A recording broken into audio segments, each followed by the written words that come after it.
Assalamualaikum warahmatullahi wabarakatuh. Bismillahirrahmanirrahim. Bini'matil iman wal islam wa birahmatil hidayah. Wassalatu wassalamu ala rasulillah la khala wa la quwata illa billah amma ba'd. Hari ini di kesempatan Ahad 31 Desember 2023 kembali kita bersama dalam kajian kitab Fathur Rabbani karya besar dari Syekh Abdul Qadir Jailani, tentu saja bersama guru mulia kita Buya Syakur Yasin MA, pengasuh Pondok Pesantren Jarampinggan Indramayu. Oleh karena itu, marilah kita bersyukur pada Allah Subhanahu wa Ta'ala atas kesempatan dan kenikmatan yang telah diberikan olehnya.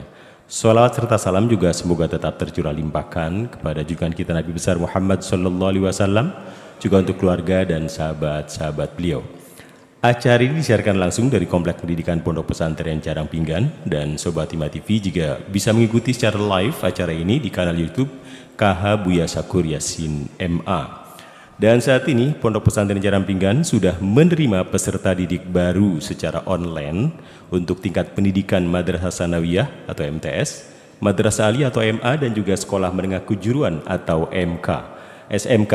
Ataupun untuk tata cara pendaftarannya bisa dilihat dalam running tag yang ada di layar YouTube pada malam hari ini. Dan perlu diketahui juga pemirsa, saat ini pula beberapa santri diajarkan bermacam kitab di pondok pesantren ini, seperti kitab kuning, ada nahu, sorf, fikih, bahkan juga ada kitab tasawuf, metode pembelajaran dan beragam cara seperti madrasah Arabiyah, dirosah Quraniyah, tahfizul Quran, dan juga ada ngaji sorogan. Yang lebih istimewa pemirsa, peserta didik di sini akan dilatih kegiatan life skill seperti latihan berpidato, ceramah, dan diskusi. Yang lebih istimewa lagi tentu ada istighosah harian, wamima. Sebagaimana layaknya pelajar dan peserta didik pada umumnya, Pondok Pesantren Jarampinggan Indramayu juga menerapkan pendidikan ekstrakurikuler. Dan malam hari ini ada sebuah gelombang cinta dengan judul Masa Lalu Sudah Selesai. Pembacanya seorang artis ibu kota bernama Eka Nusa Pertiwi, berasal dari Yogyakarta. Dan malam hari ini secara spesial kita juga kehadiran seorang apresiator. Beliau adalah Profesor Dedi Jubedi MA. Beliau merupakan guru besar Pakasarjana YIN Syekh Nurjati Cirebon. Jangan lupa bahwa nanti setelah Buya memberikan kajian kepada kita juga akan dihadapkan pada kajian pendalaman materi berupa dialog, baik secara langsung yang hadir di sini dan juga yang ada di virtual. Baik, selanjutnya kita akan langsung bersama dengan guru mulia kita Buya Syakur Yasin MA untuk memulai kajian pada malam hari ini, tepat di Ahad 31 Desember 2023. Kepada Buya dipersilahkan. Baik. Assalamualaikum warahmatullahi wabarakatuh. Waalaikumsalam warahmatullahi wabarakatuh. Bismillah, tawakkaltu ala Allah, la haula wa la quwata illa billah. Asyhadu an la ilaha illallah wa asyhadu anna Muhammadar Rasulullah. Allahumma salli ala sayyidina Muhammadin wa ala alihi wa sahabatihi ajma'ina ma ba'd. Kita lanjutkan ke halaman 268 cetakan ini, cetakan Pak Afkar, halaman berapa enggak tahu? 215. Iya. Ya, Ghafilina ya. Okay. Gitu. Ya. Ja'aka Al-Barara. ya. Mana ya? Sini mas, sini. Coba bawa sini.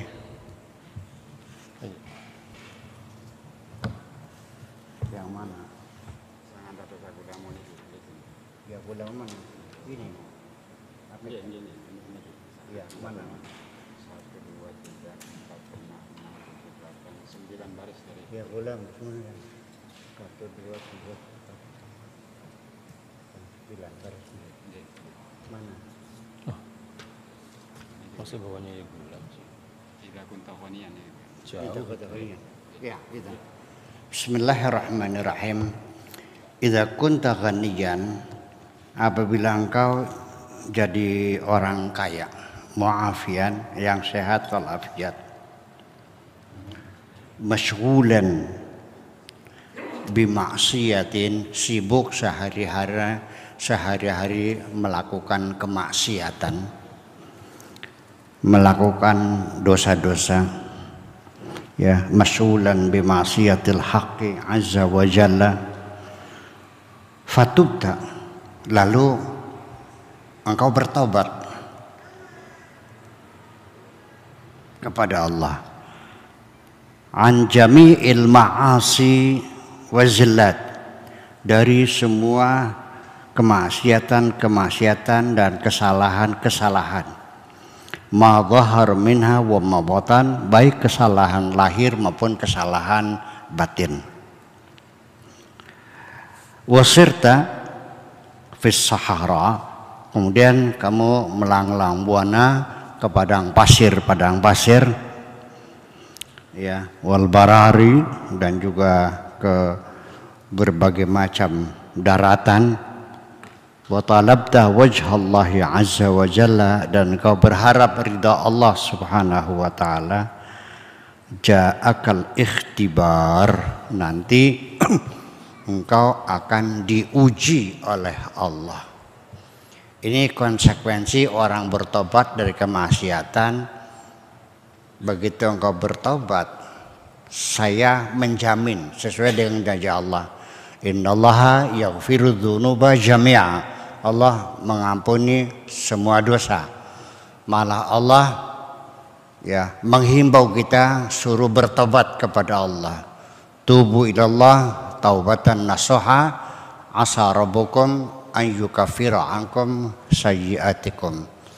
Bahkan Allah menghimbau kita supaya tidak putus asa berharap mendapatkan rahmat dari Allah, ya.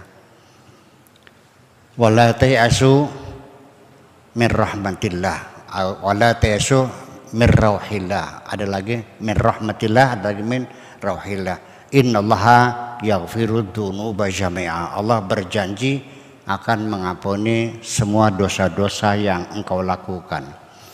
Akan tetapi juga Allah juga sudah mempersiapkan pertobatanmu itu asli atau imitasi, original atau imitasi, emas asli atau emas dalban. Makanya diuji. Jadi siapapun orangnya yang menyatakan dirinya bertobat kepada Allah, bahkan siapapun yang menyatakan dirinya aku beriman, percayalah tidak akan dibiarkan begitu saja tanpa diuji. Sebab bagaimanapun Anda mau masuk sekolah jadi uji, betul nggak? Mau masuk perguruan tinggi, Pak Profesor, diuji nggak? Diuji. Mau masuk semua itu melalui ujian dulu, ada tes dulu. Makanya Allah mengatakan di dalam kitab sucinya, ahasiban nasu an yutraku an yaqulu amanna wa hum la yuftanun.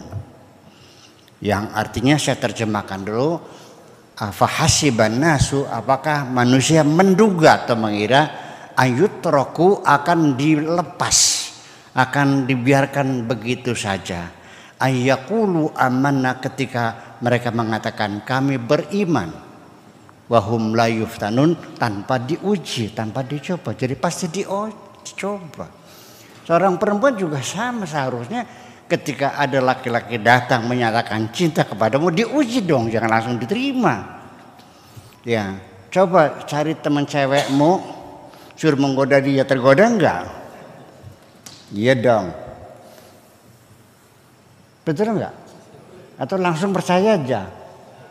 Nah, ini jadi Abdul Qadir Al-Jilani ini tidak sembarang, bukan pikiran dia, tapi memang petunjuk dari Allah, memang prosesnya begitu, akan diuji juga. Iya, kamu yang berdoa diuji. Malah saya mengatakan begini, orang yang bertobat dari kebiasaan buruk ngadu ayam, ngadu jago, sudah bertobat, di tangan saya bertobatnya, udah janji tidak lagi main jago. Tahu nggak?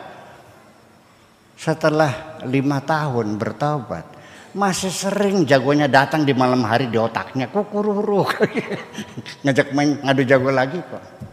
Ada kerinduan dikiranya. Percaya nggak?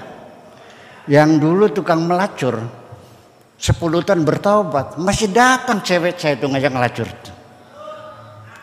Nah itu, nah ketika dia tergoda namanya kambuh. Ya semacam itu, diuji. Berapa lama? 20 tahun baru diyakini tidak akan kembali itu. Ini bukan waktu yang lama. Ya. 20 tahun itu kayak ini, kayak kadaluarsanya kasus pidana ya. 20 tahun gitu. Baru ya terjadi pembunuhan. 20 tahun baru tertangkap, lebih ya sudah habis itu sudah lihat sudah, berarti sudah selesai, udah kadaluarsa. Ya, kecuali pelanggaran HAM ya, itu nggak ada kadaluarsanya. Kalau kriminal biasa ada kadaluarsanya. Itu. Jadi siap-siaplah kita menghadapi ujian dari Allah Subhanahu wa taala. Jadi artinya ja'akal ikhtibar. Sekali lagi, setiap engkau menghadapi ujian, jangan cemas, jangan takut. Hadapilah dengan suka hati dan penuh semangat. Ya, untuk menghilangkan rasa takut menghadapi ujian, cobalah otakmu disetel bahwa setiap ujian itu pertanda ada kenaikan kelas. Anda mau naik kelas enggak? Kalau seandainya Anda tidak mau diuji, bisa naik enggak? Bisa enggak naik tanpa diuji? Ini Pak Profesor, ada enggak mahasiswa tanpa ujian langsung aja ujian akhir itu? Diuji juga akhirnya, atau tanpa ujian langsung dikasih ijazahnya seperti itu? Ya enggak ada. Hidup itu selalu dari ujian dan keujian. Yang seorang mahasiswa sampai S1 berapa semester tuh? 9 ya. Berarti untuk dapat sarjana S1 strata 1 harus menghadapi 9 kali ujian. Nah, sekarang saya nanya, Anda yang ada di sini sudah diuji berapa kali? Ketika Anda dalam hidup tidak pernah menghadapi ujian, berarti Anda dalam hidup Anda ngendong. Ngerti ngendong? Beli munggah-munggah. Kelas 1 aja. Iya, itu persoalannya. Itu nah. Jadi ikhtibar, tapi dalam Al-Qur'an dikatakan ikhtibar, tapi wahum la yuftanun. Fitnah dengan ikhtibar itu berbeda. Dengan bala berbeda. Dengan musibah berbeda. Kalau musibah itu adalah ujian, jawaban yang ditunggu adalah berserah diri kepada Allah. Wa idza asabatum musibatun qalu inna lillahi wa inna ilaihi raji'un. Tapi kalau mihnah, imtihan, diuji dengan yang disebut imtihan, artinya jawabannya ditunggu adalah kecerdasanmu. Tapi kalau ikhtibar yang ditunggu adalah pengalaman hidupmu. Ya. Kalau fitnah yang ditunggu jawabannya adalah kearifanmu, ya, kebijakannya kamu. Itu bedanya. Semua ujian dibedakan semuanya itu. Tapi dalam bahasa Indonesia nggak tahu dah, mungkin semuanya ujian semua ya. Ikhtibar ujian, fitnah ujian dan sebagainya. Itu kajian terminologinya semacam itu. Kemudian ja'at kal balaya, berbagai macam belai. Ini balaya juga sudah di Indonesia akan menjadi belai, itu kata-kata bala ya, balaya namanya. Berbagai macam belai, fatatlubu nafsaka, atau fatatlubu nafsuka, lalu dirimu meminta, maka natfi, seperti apa adanya, pernah adanya, minad dunya wal afiyah, dari dunia dan afiyah. Fala taqbal minha wa ta'tiha dzalika.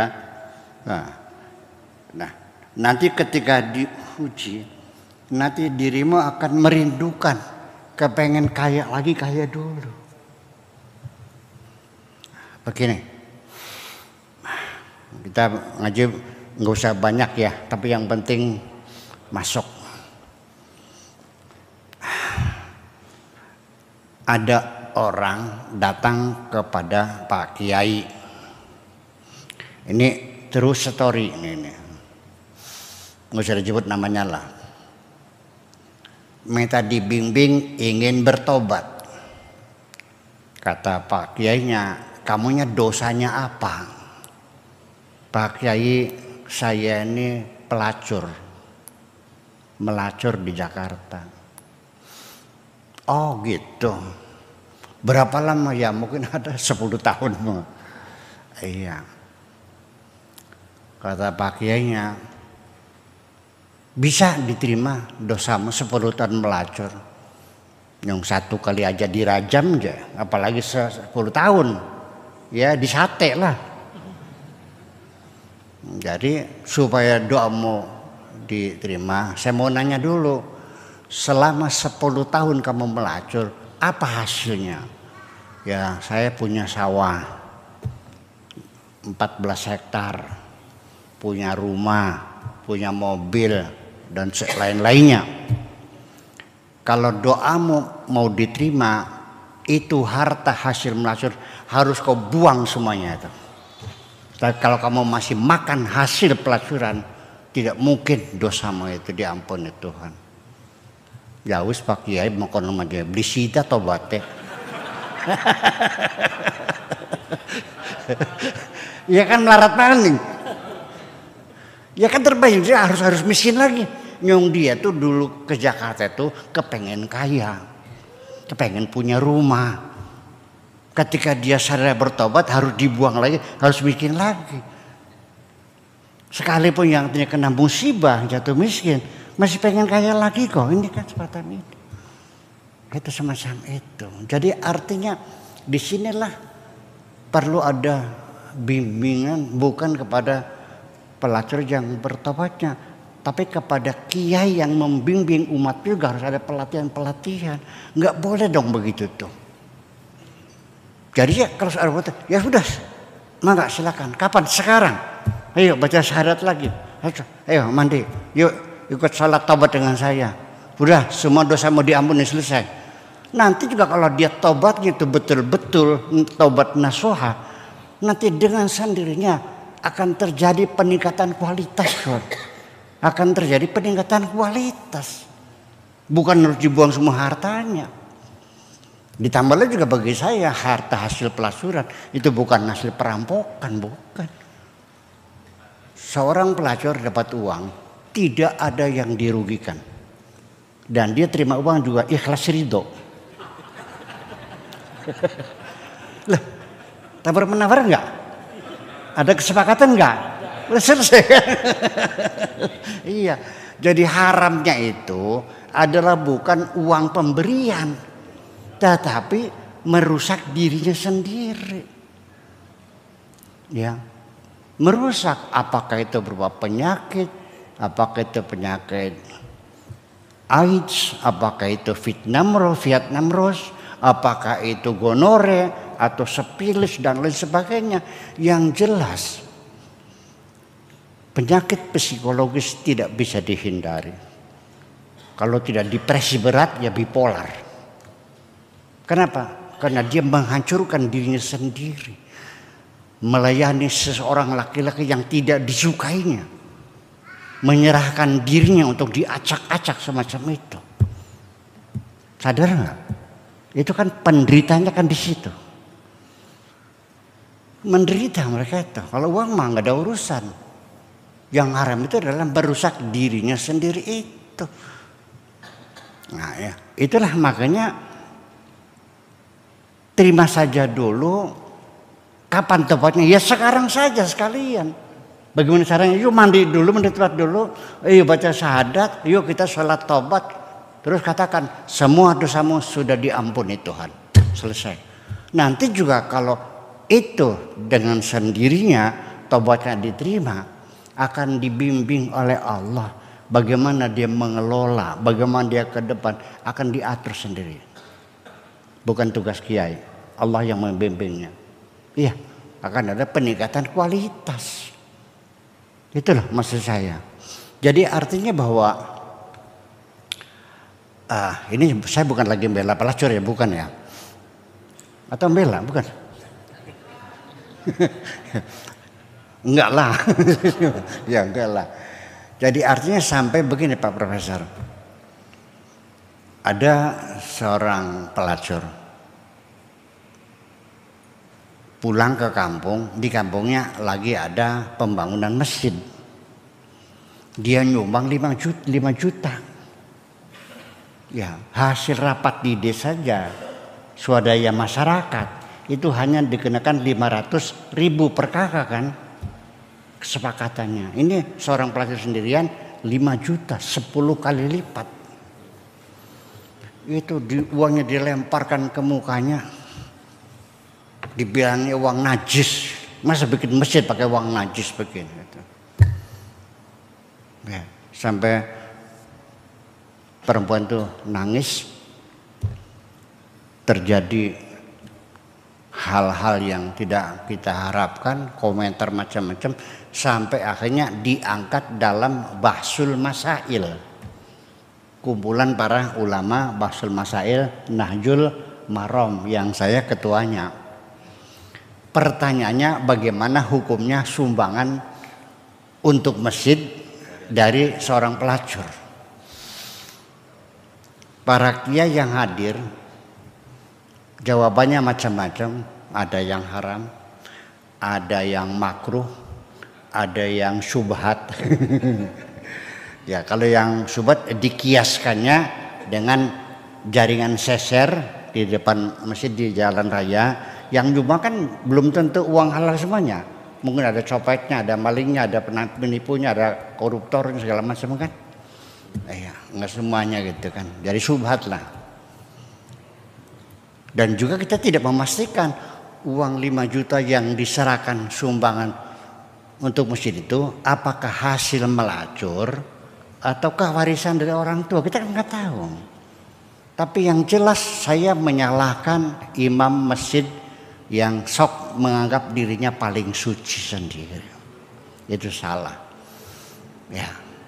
Coba perempuan tadi sebetulnya menyumbang masjid itu hanya satu. Keinginan yang tersembunyi dan saya bisa baca. Kepengen diaku sebagai muslimah. Kita lagi molak itu. Saya kan lagi cari duit. Mau nggak mengaku di muslimah? Apa beratnya diakui? Kan gitu. Nah akhirnya para kiai yang setelah mereka menjawab semuanya, ketua akhirnya terakhir jawabannya, bagaimana ketua? Haram tak halal? Saya bilang saya malas tidak bisa menjawab halal dan tidak bisa menjawab haram. Tapi saya ingin menyalahkan imam masjid yang memperlakukan kasar. Orang datang baik-baik kok. Bukan nipu, mau ngasih uang kok dilemparkan lagi. Orang datang menyumbang masjid, berarti niatnya baik atau jahat? Kok dijahati? Lalu mereka bertanya, jadi diterima? Ya diterima, masa ditolak? Berarti halal? Saya tidak bilang halal. Diterima, dipakai nggak? Ya dipakai, berarti boleh. Saya tidak bilang boleh.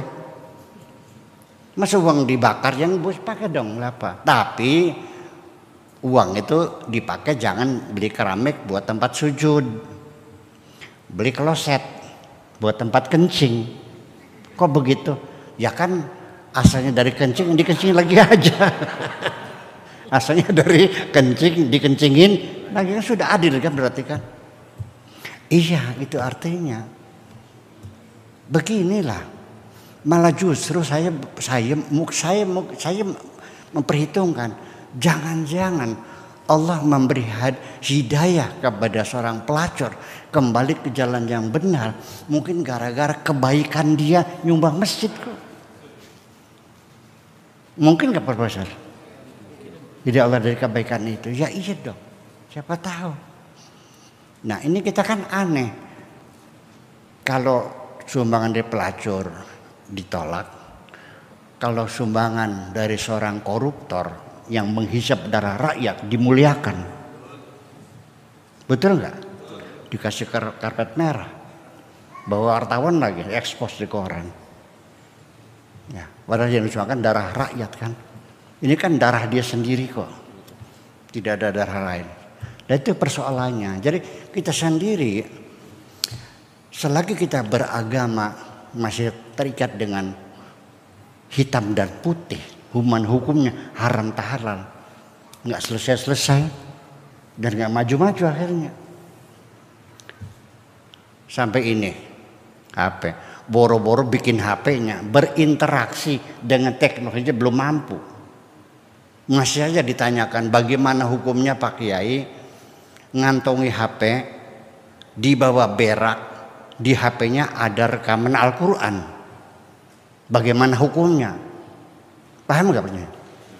Bagaimana hukumnya ngantongin HP, di HP ada rekaman Al-Quran dan dikantongin sambil berak. Bagaimana hukumnya? Ini kan pertanyaan konyol.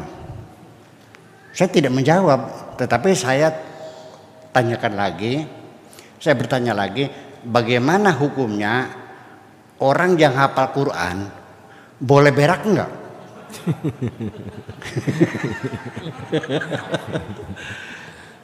Bedanya ini rekaman elektronik, kalau ini rekaman biologi, sama aja kok. Iya. Sih gimana lagi? Itu persoalannya. Jadi kita kembali bahwa akhirnya diuji oleh Allah Subhanahu wa taala dengan istilah al-ikhtibar. Nah, tetapi kemudian di sini ja'atil balaya. Al-bala dengan ikhtibar itu sangat berbeda. Mungkin maksudnya setelah diuji oleh Allah, dia akan dicoba oleh Allah dengan berbagai musibah-musibah dan kesulitan-kesulitan hidup. Jadi artinya kita setelah diuji jatuh miskin dan sebagainya, dia akan muncul kerinduan seperti dulu, kepengen kaya lagi, kepengen sehat lagi dan sebagainya. Itulah kira-kira. Wa talabta wajh Allah. Mana hari itu? Ja'akal bani wa talabat nafsaka makanat fi. Wala. Fala taqbal minha wa ta'tiha dzalika. Fa in sabarta, apabila engkau bersabar, hasala laka min mulkid dunya wal akhirah. Tapi kalau engkau tetap bersabar dan percayalah ujian Allah tidak akan selamanya. Ya, sangat sebentar sekali kok sebetulnya, enggak berlama-lama kok. Ya, diuji ya, hasala laka min mulkid dunya wal akhirah, nanti engkau akan mencapai kemuliaan di dunia dan di akhirat.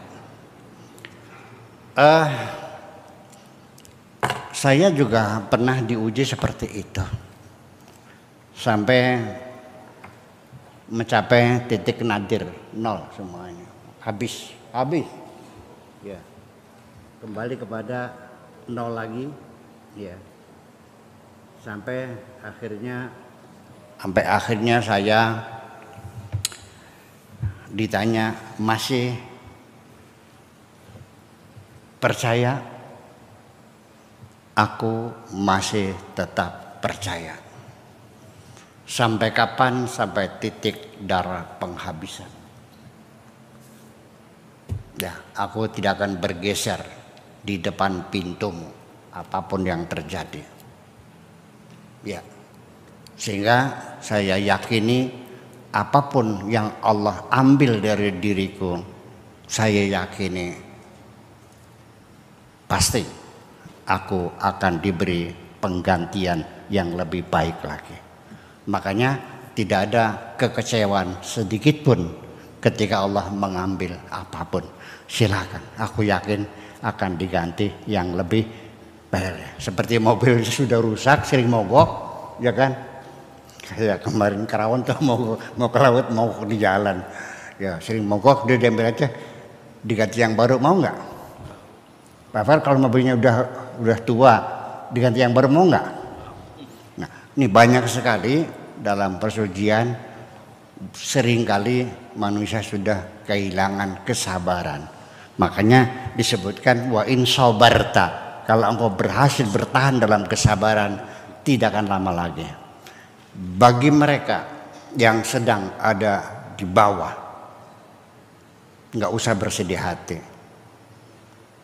Percayalah, engkau tidak selamanya di bawah. Dan juga engkau yang sedang ada di atas, percayalah, tidak selamanya engkau di atas. Dunia berputar dan tidak pernah berhenti. Terima kasih. Assalamualaikum warahmatullahi wabarakatuh. Waalaikumsalam warahmatullahi wabarakatuh. Menarik sekali pemerintah. Sedikit catatan kaki, jika ada orang mengaku pernyataan bahwa kami sudah beriman, tentu jangan khawatir, di dalamnya Allah akan menguji dengan segala kesulitan-kesulitan. Bahkan ada ancaman-ancaman baik keluarganya, saudaranya, bahkan yang bersangkutan. Ingatlah bahwa setiap ada kesulitan-kesulitan dan ujian, diberikan rasa bahwa di dalamnya kita akan dinaikkan kelasnya. Berikutnya berhal dengan bagaimana pelacur. Ini fungsinya kita berdiskusi di abad milenial. Buya Syakur Yasin adalah tokoh atau ulama yang mengkaji hal-hal yang berkaitan dengan akhir. Bagaimana uang dari hasil melacur, walaupun kita pernah tahu sedikit banyak harta yang kita miliki jika haram, apapun maknanya akan haram juga. Tetapi malam ini yang dilihat oleh Buya bukan karena faktor dari mana uang itu asalnya, tetapi beliau secara manusia mengatakan bahwa yang bersangkutan dalam hal ini pelacur ingin bertobat dan memberikan beberapa sumbangan kepada hal yang baik. Yang dilihatnya adalah niat baiknya. Untuk itu malam ini kita niatkan baik untuk selalu mengaji bersama Wamima TV. Itu kan apa? Baik, terima kasih. Luar biasa. Ini baru juniornya yang ngomong. Kalau nanti yang seniornya bagaimana ini yang ngomong? Akan lebih luar biasa menurut saya. Ya, oleh karena itu format malam ini saya akan rubah. Biasanya setelah Buya menyampaikan materi, kemudian kita pendalaman, kita berikan waktu kepada Sobat Hima TV yang saat ini hadir di aula untuk bertanya. Kali ini kita langsung saja ke Prof. Dedi. Nah, kalau tadi itu kan sangat luar biasa Buya menyampaikan tentang hal pertobatan. Tapi kemudian ya Allah juga akan mengampuni. Namun di tengah-tengah itu ada persyaratan yang luar biasa, ujian-ujian yang begitu luar biasa. Nah, siapa yang kemudian lolos dari ujian, maka pasti akan didapat sebuah keberuntungan kehidupan dunia dan akhirat. Prof bisa menjelaskan lebih dalam lagi. Jangan kalah sama juniornya, Prof. Silakan, Prof. Assalamualaikum warahmatullahi wabarakatuh. Waalaikumsalam warahmatullahi wabarakatuh. Alhamdulillah, thumma alhamdulillah, wa syukurillah, wassalatu wassalamu ala rasulillah, alladzi la nabiyya ba'dah, Sayyidina wa maulana Muhammad ibni Abdillah, wa ala alihi wa ashabihi wa mawalah.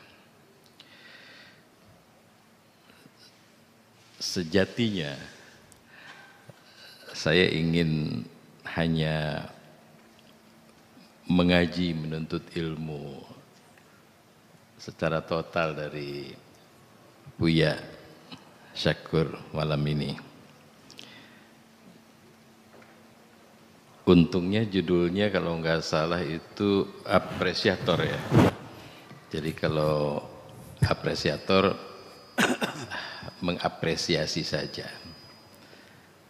Dan apresiasi saya tentunya tidak ada yang kurang, bahkan saya menambahkan atau menambahkan tambahan-tambahan ilmu dari Buya.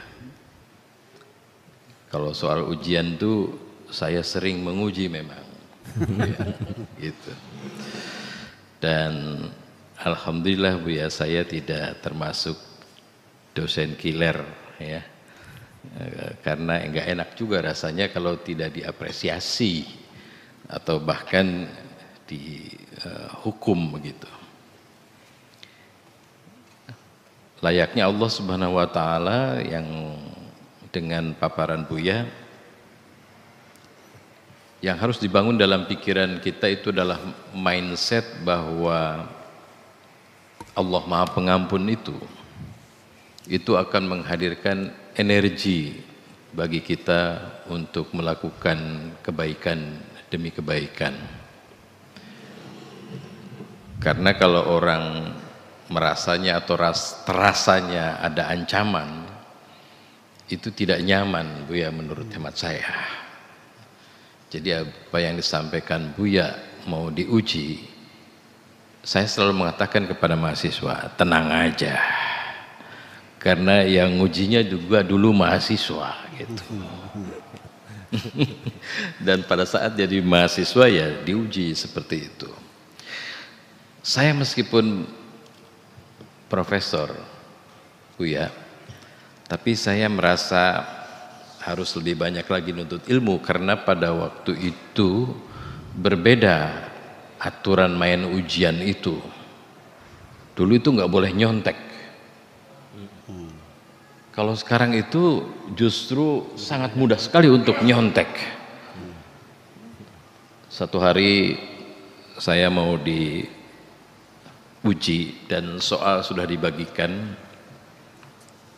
ujian yang lain datang, Buya. Soal itu tidak ada di pikiran saya untuk saya jawab. Karena yang ada di pikiran saya adalah SPP anak saya. Anak saya 5 gitu ya. Terbayang ini hari harus saya bayar SPP gitu. Isi dari pertanyaan itu tidak bisa saya jawab, Buya.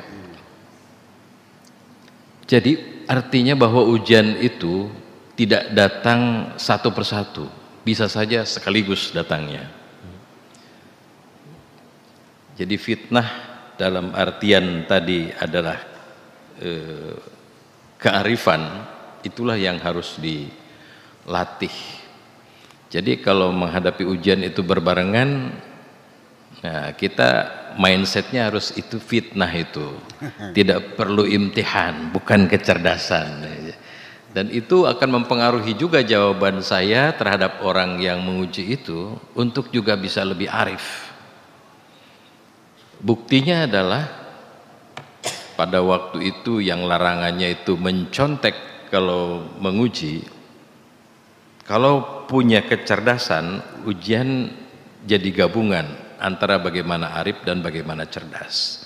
Ceritanya begini, Buya, singkatnya adalah ketika saya tidak bisa menjawab, saya minta tolong sama teman saya yang di depan saya, namanya Ahyadi.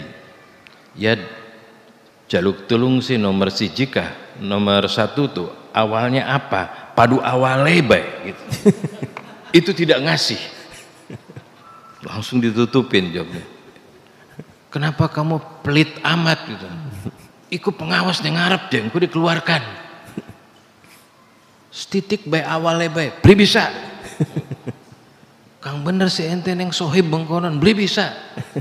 Saya langsung berdiri tegak dan saya tunjuk penguji itu, pengawas itu. Pak, Bapak ngeliatin saya?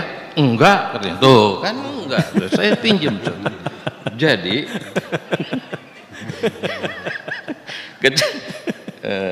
kearifan saya sudah coba bangun, tapi untuk kemenangan kenapa tidak kita mencoba jadikan imtihan, sehingga saya melahirkan kecerdasan. Saya tidak mungkin melakukan sesuatu kekerasan kepada pengawas. Dan alhamdulillah kata Buya itu yang penting bertobat, dan saya sudah minta maaf kepada yang bersangkutan setelah profesor.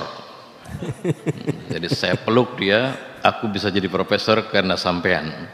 Karena dia mengatakan tidak, itu hanya untuk menolong teman saya memberikan jawaban kepada saya. Hanya awalnya saja, begitu awal terlihat saya bisa menjawab hal itu. Yang saya ingin sampaikan kepada semua yang hadir di dalam pengajian ini, don't worry, be happy, gitu. Bahwa hidup ini memang sudah pasti akan ada ujian. Tapi yang harus kita lakukan adalah kita harus cerdas, kita harus arif, dan kita harus punya pengalaman yang kuat. Banyak contoh sudah yang diberikan. Kalau Nabi Ayub, ya Bu ya, itu kan saya kira ujiannya paling hebat karena lama sekali sakitnya. Dan dia tidak pernah dengan kecerdasannya sekaligus juga dengan kearifannya tidak pernah meminta. Jadi ketika diuji itu jangan mintalah. Karena Allah Subhanahu wa taala itu tidak perlu diminta sebetulnya, dia akan memberi. Oleh karena itu yang dilakukan adalah seperti halnya seorang anak kalau meminta kepada ibunya mungkin agak susah, tapi kalau dia punya kecerdasan menyanjungnya itu akan diberikannya juga yang diminta itu. Demikian Ayub, ketika istrinya itu mengatakan, "Mas, kan kamu koneksinya dekat banget dengan Allah, kenapa nggak minta aja gitu ya, diberi diberi dispensasi lah gitu." Kata Nabi Ayub, kan tinggal dihitung aja panjangnya sehat dengan panjangnya sakit. Jadi kalau panjangnya sehat itu lebih lama dan sakit itu baru sebentar, kenapa tidak bersabar saja gitu. Maka kesabaran yang dia lakukan itu menghadirkan kalimat-kalimat yang santai banget, ya kan, menyanjungnya sebagai ya Rahman, ya Rahim. Kemudian apalagi Bu ya yang disampaikan itu Nabi Ayub itu, pokoknya sanjungan gitu aja dan sembuh. Jadi kalau kita nih di dalam perusahaan misalnya dapat sebuah ujian kebangkrutan tadi yang Buya juga sampaikan, tetaplah bertahan, dan saat itu tinggal membangkitkan saja kecerdasan spiritualnya, yaitu keyakinan, dan yakinnya itu harus 100%. Kalau kita kan yakinnya fluktuatif, kadangkala 100%, kadangkala 80%, ada saatnya juga cuma 60%. Bahkan ada saatnya tertentu ya Allah. Nah, itu kalau sudah ya Allah itu titik keyakinannya menurut saya di titik nadir. Ya, jadi yakin 100% itu ya dia akan berekspresi, akan berperilaku, akan berkata-kata dengan standar yang minimal. Saya baru dapat pelajarannya tadi malam sebetulnya dari beliau juga, ya kan? Dapat istri satu, alhamdulillah. Ditinggal istri juga alhamdulillah. Diberi gantinya alhamdulillah. Jadi selamanya semua persoalan itu saya dapatkan ilmunya tadi malam itu alhamdulillah Bu ya. Bener nggak sih? Nah, kalau itu saya kira ini lebih nyaman dan lebih aman.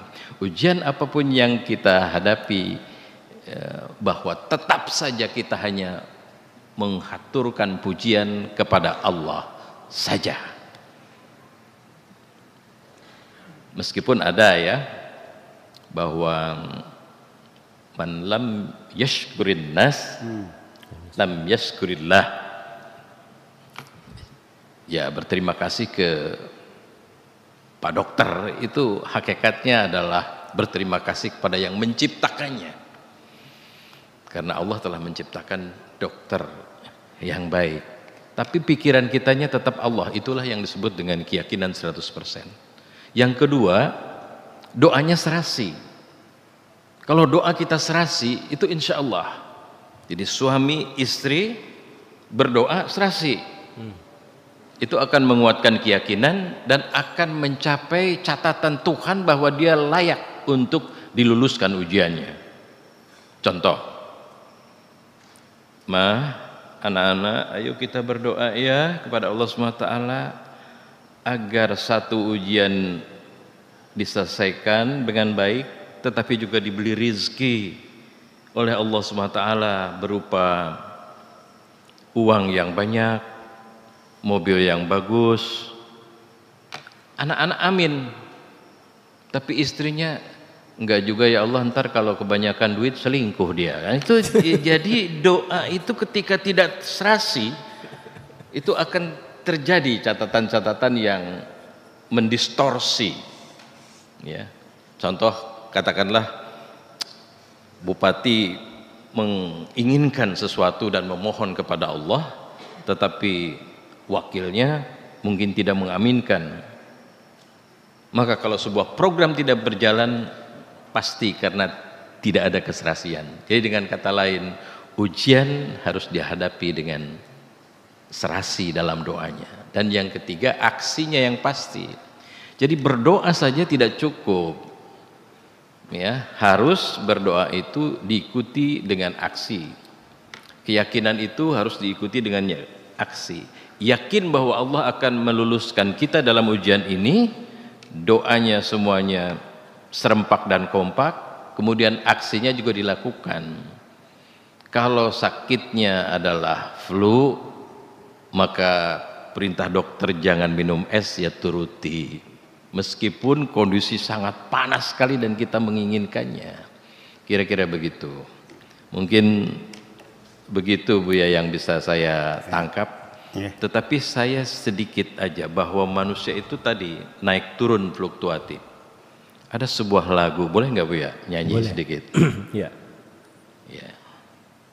Awalnya hidup terasa indah seperti ku bayangkan, sampai kau datang mengganggu rasa.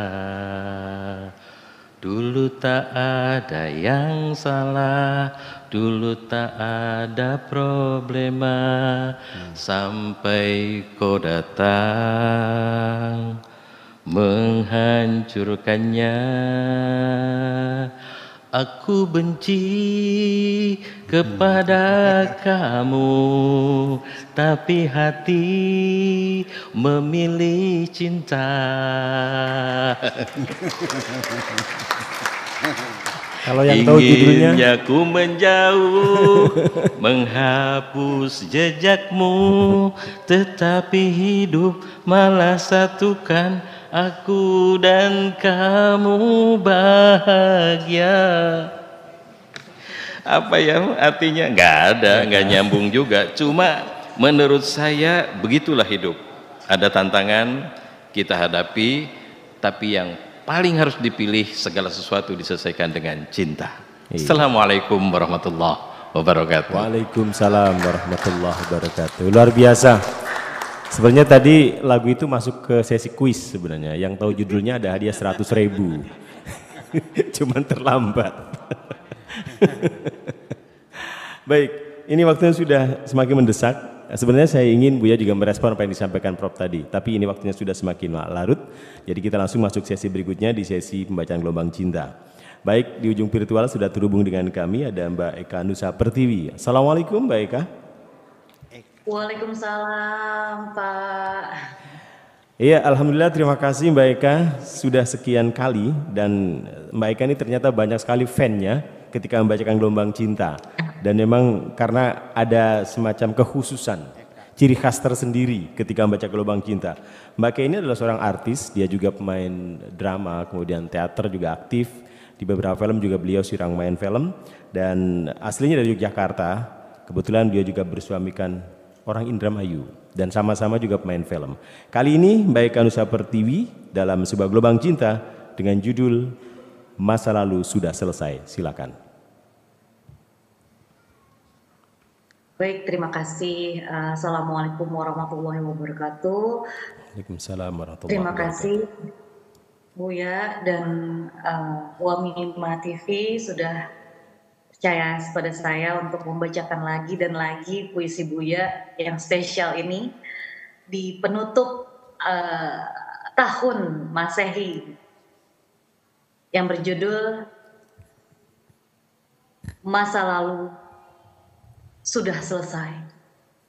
Karya Buya Syakur Yasin.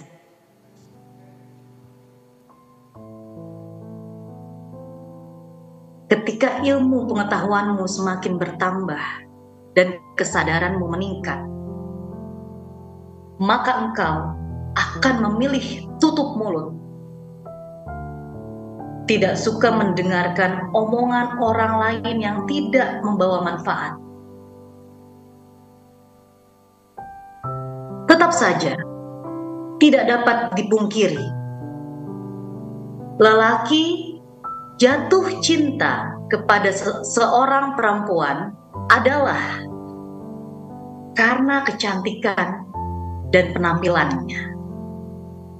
Tetapi seorang perempuan jatuh cinta kepada seorang laki-laki adalah karena perilaku dan tindak tanduknya. Lelaki dalam memandu cinta lebih banyak menderita dan menanggung rasa sakit jauh lebih besar daripada perempuan. Hanya bedanya, lelaki mampu menyembunyikan rasa sakitnya.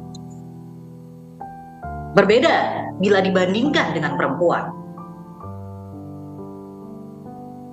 Bila engkau menyembunyikan rasa marahmu kepada seorang yang telah menjahati dirimu, tetapi tidak diteruskan dengan pemberian maaf, maka nanti akan mengganggu jiwamu.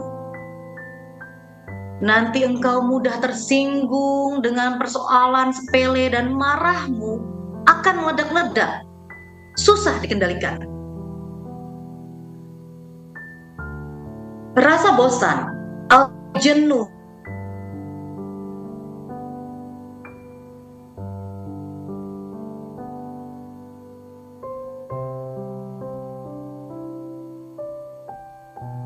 kita depresi.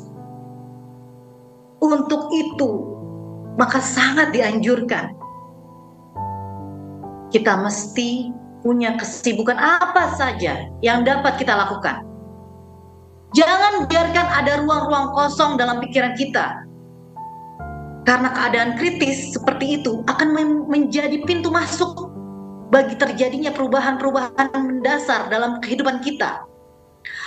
Lalu kita terjebak dalam kubangan kesedihan dan depresi yang berkelanjutan. Dulu, pernah suatu ketika, menjelang aku tidur, engkau datang di malam hari. Karena ada sesuatu yang sangat penting.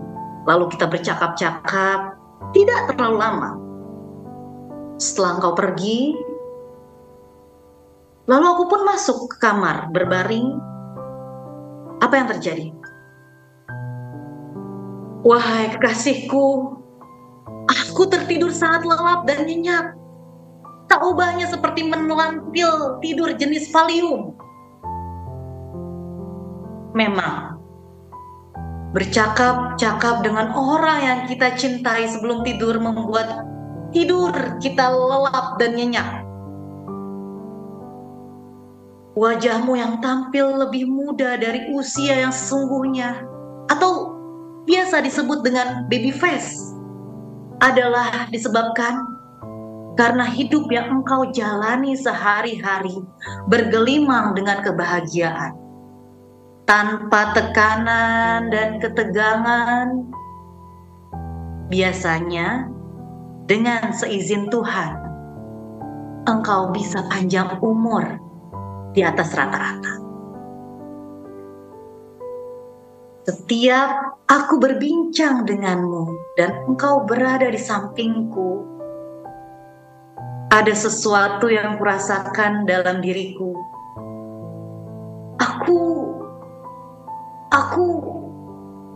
Aku merasa sulit berpikir.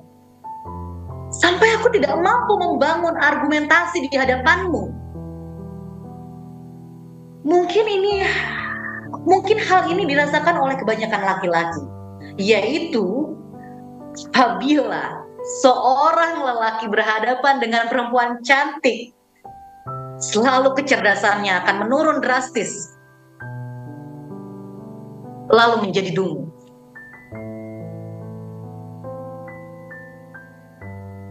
Adapun mengenai bad mood yang aku alami setiap hari, mungkin sebabnya adalah karena hubungan yang aku hentikan bersama orang yang sangat aku cintai dulu sudah berlalu dan sudah menjadi masa lalu. Tetapi aku tanpa sadar selalu saja setiap saat memantau dari kejauhan. Mungkin itu yang menjadi sebab emosiku terganggu tanpa aku sadari.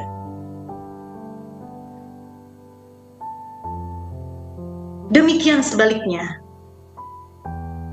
dilihat dari sisi lain.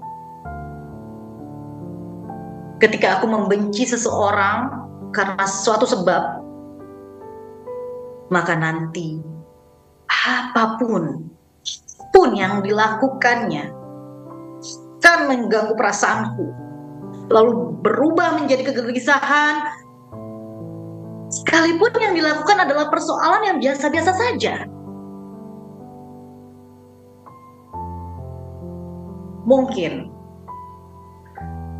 Mungkin sudah ada 1 tahun lamanya aku tidur tidak kurang lebih dari 9 jam setiap malam.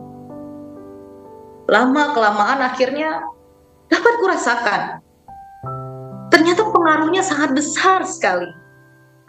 Zat kimia yang ada di dalam otakku membuat aku selalu ingin tidur lebih banyak lagi. Akhirnya setiap aku terbangun dari tidur, selalu terasa seolah-olah tidurku masih kurang. Biarlah aku bercerita tentang diriku sendiri, supaya engkau tahu lebih jelas. Aku merasa tersinggung apabila ada seorang yang memerintah diriku untuk melakukan sesuatu dalam bentuk apapun. Bahkan sekalipun perintah itu untuk kepentinganku. Memang aku berjiwa memberontak, tapi dalam waktu yang sama, aku juga percaya diri. Itulah sebabnya mengapa aku ingin bertemu denganmu sebelum tidur. Karena setelah bertemu denganmu, aku dapat tidur dengan lelap. Atau bila aku gagal, tidak dapat bertemu denganmu, supaya aku dapat tidur dengan mudah dan cepat. Sengaja ku buatkan sebuah skenario seolah aku berdialog dan berbincang dengan beberapa orang yang kucipta dalam pikiranku dengan memejamkan mata. Lalu setelah itu secara perlahan aku dapat tidur dengan pulas. Andaikan sampai sekarang kau belum dapat membaca perasaanku dan perasaan orang lain, dapatin maklum. Tetapi nanti ketika engkau sudah banyak membaca buku, lalu ilmu pengetahuanmu terus bertambah, maka engkau akan mudah sekali memahami perasaan orang lain. Lalu akhir-akhir ini ada sesuatu yang aneh lagi.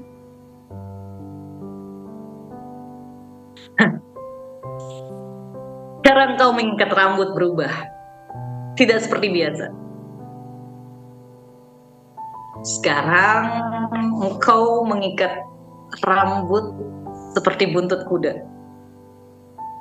Biasanya cara perempuan mengikat rambutnya seperti buntut kuda biasanya berpola hidup sederhana, terengginas, gemar traveling, punya semangat hidup yang tinggi.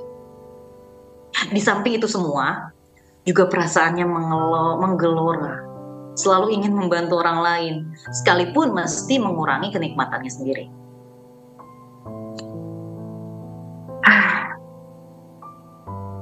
Seorang perempuan yang lebih mengagumi laki-laki karena kecerdasannya daripada ketampanannya biasanya adalah perempuan yang punya pikiran yang maju dan matang bila dibandingkan dengan perempuan yang lain. Dulu aku suka bergadang sampai larut malam. Hal ini mungkin menyebabkan aku terlambat menikah. Sampai sekarang, usiaku sudah hampir 40 tahun. Lalu sejak aku mengenalmu, aku mulai belajar tidur sore. Merubah jam tidur ternyata tidak mudah. Sehingga terpaksa setiap malam aku selalu membayangkan wajahmu sebagai penghantar tidur. Dan ternyata sangat efektif.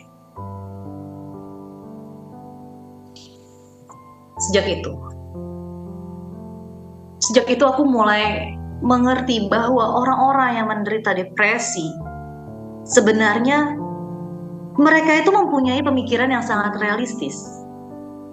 Itulah sebabnya mengapa mereka mengalami depresi. Adapun keluhanmu kepadaku tentang ada perasaan rindu yang menyelinap ke dalam hatimu terhadap orang yang sudah putus hubungan,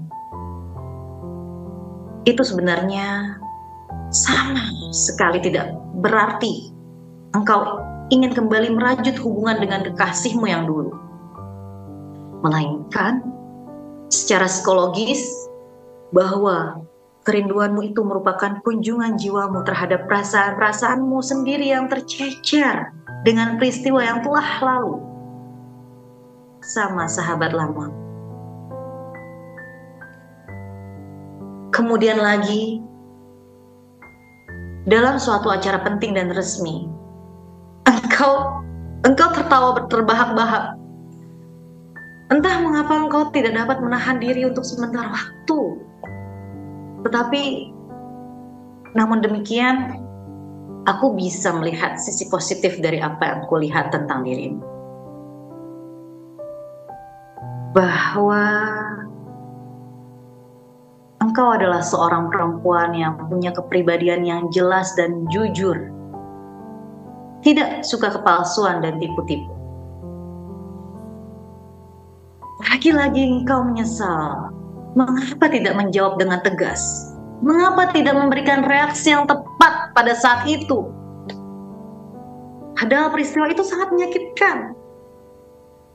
Itulah sebabnya mengapa otak kita tidak mampu merespon suatu peristiwa, kecuali setelah selesai dan terlewati, kemudian kita lalu menyesal. Masalahnya kembali kepada otak kita, berhenti dari berpikir.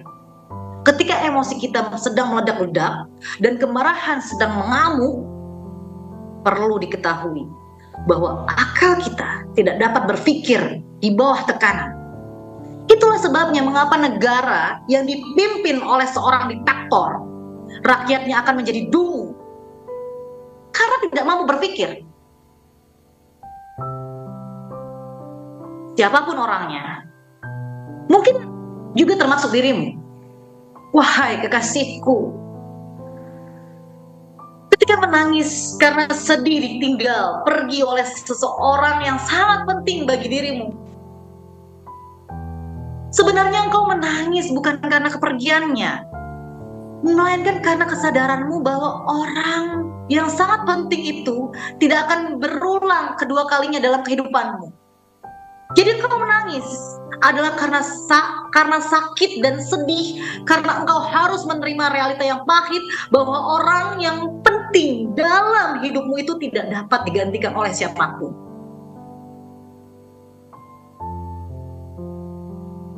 Aku punya masa lalu, dan engkau juga punya masa lalu. Masing-masing punya masa lalu sendiri-sendiri. Tapi aku ingin menikahimu. Adalah ingin menikahi masa depanmu. bukan masa lalumu. Masa lalumu adalah milikmu. Demikian juga masa laluku adalah milikku sendiri. Kijang itu larinya lebih kencang dari harimau. Mengapa Kijang selalu tertangkap? Sebab karena Kijang ketika berlari terlalu sering menoleh ke belakang.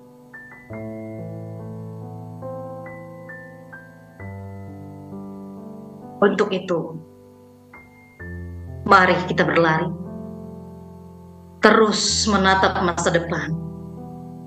Masa lalu sudah selesai. Betul, masa lalu sudah selesai. Tapi ketika persoalannya berkaitan dengan kasus hukum, walau bagaimanapun harus kita selesaikan. Bantahmu dengan penuh semangat. Aku setuju berikut dengan segala konsekuensinya, asal engkau bersedia menjadi istriku. Jawabku cepat. Aku bersedia menjadi istrimu, tetapi sebelum engkau selesai berucap, langsung kuputus. Berapapun jumlah uang yang engkau butuhkan untuk menyelesaikan kasus hukummu, kutegaskan sambil kupeluk dirimu erat-erat dan engkau berserah tidak menolak.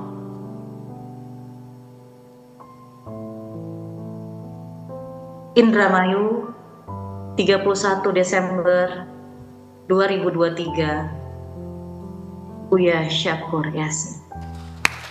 Terima kasih. Iya, luar biasa sekali pemirsa. Eka Nusa Pertiwi, masa lalu sudah selesai. Sebelum kita buka forum dialog atau diskusi, Mbak Eka Pertiwi ini memang beliau salah satu artis ya yang sudah melalang buana, bahkan beberapa negara Asia termasuk Jepang sudah dikunjungi dalam rangka safari film dan sinetronnya sekaligus dramanya. Makanya wajar kalau membacakan Gelombang Cinta malam ini begitu ekspresif dengan dinamika, intonasi dan penjiwaan yang sangat matang. Terima kasih Mbak Eka Nusa Pertiwi sudah dengan sangat baik membacakan Gelombang Cinta malam ini. Izin Buya Kang Afkar, tema besar malam ini pemirsa, tokoh peran sentralnya seorang wanita yang memiliki masa lalu yang sangat berat terkait dengan kasus hukum. Dalam hal ini Buya tidak menjelaskan kasus hukumnya seperti apa.